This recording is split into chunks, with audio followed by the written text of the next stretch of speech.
There are 70,000 people who will enter paradise without judgment, without punishment. What made them different?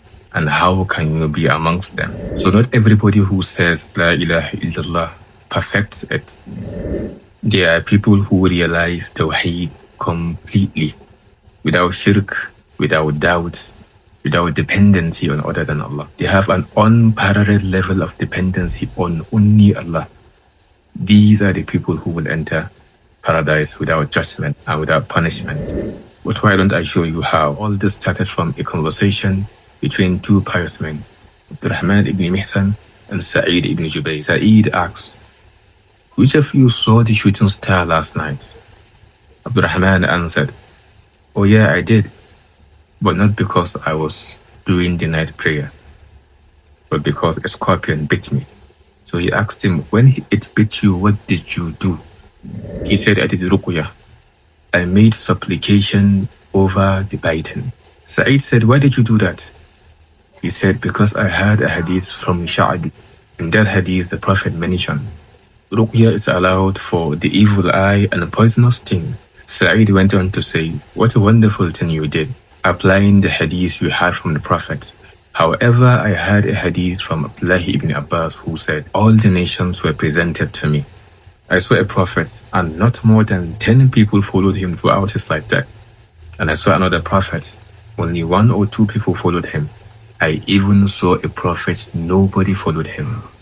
And then I saw a huge number of people. On seeing them, I was hoping that these people would be my people. And then it was told to me that these are the people of Moses. And then I saw another large population of people. And then it was said to me that these are your people, O Muhammad sallallahu alaihi wasallam.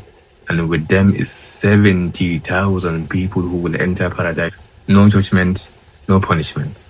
So when the Prophet sallallahu alaihi wasallam finished narrating this vision, he went back inside.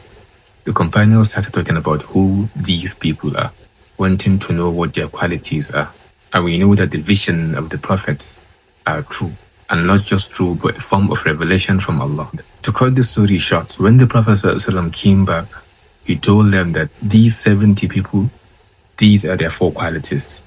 هم الذين لا يسترقون ولا يكتوون ولا يتطيرون وعلى ربهم يتوكلون. Quality number 1. These people, if they fall sick, they do not ask for ruqyah to be done to them. They do not ask for supplication to be done to them for that ailment. Number 2, لا يكتوون. They do not ask to be cauterized. Cauterization is an olden medical treatment that requires using hot metal to heal a wound.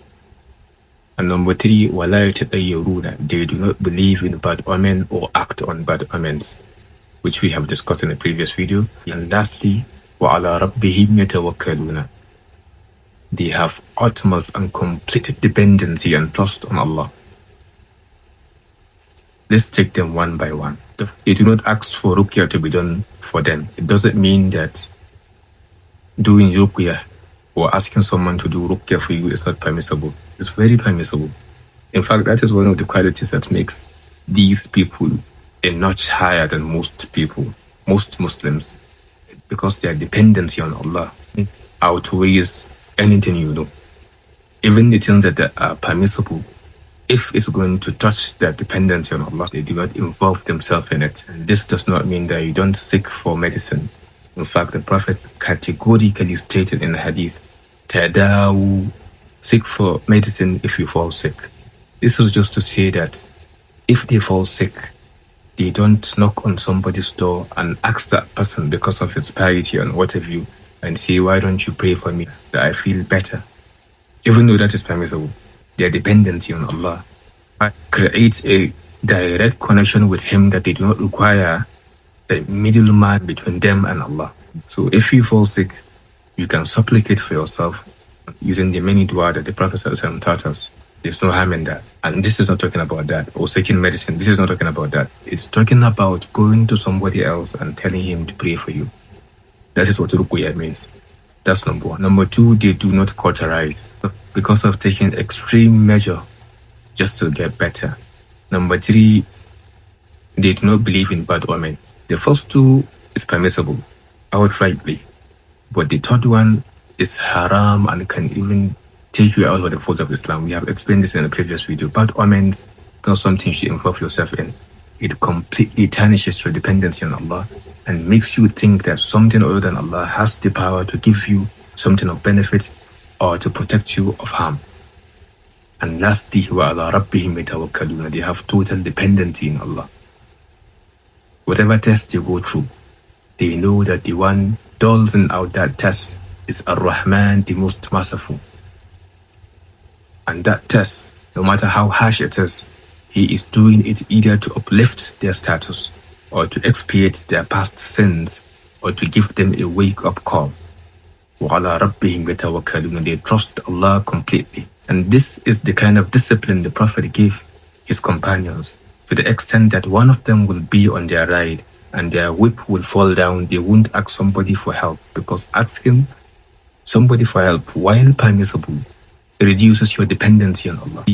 It makes you believe, and this is the core message here, that holding the means is what guarantees success. Holding the means is permissible and required in Islam. And it's one of the steps in Tawakkul, dependency on Allah. But while holding the means, and whatever it is you want to achieve, do not think it's that mean that will get you what you want.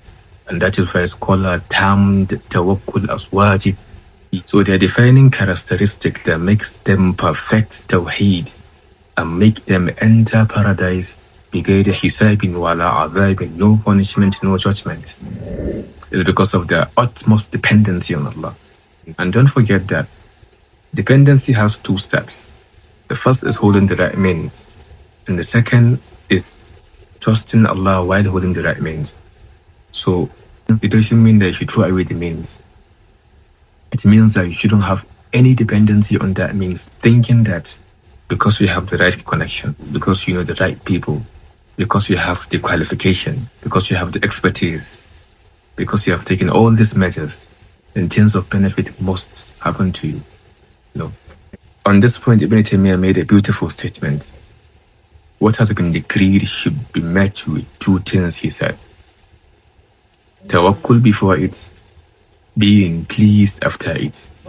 So showing complete reliance and dependency on Allah before the action, before what you hoped for, before what you prayed for, and being pleased in whatever the outcome is, whether it's what you wanted, better, or something different, because Allah is the best disposer of affairs, the most merciful. He said, if you do these two things, then with that you have attained true servitude, ubudiyah. And with that, you can be among the 70,000 people who will enter paradise بغير حساب ولا عذاب.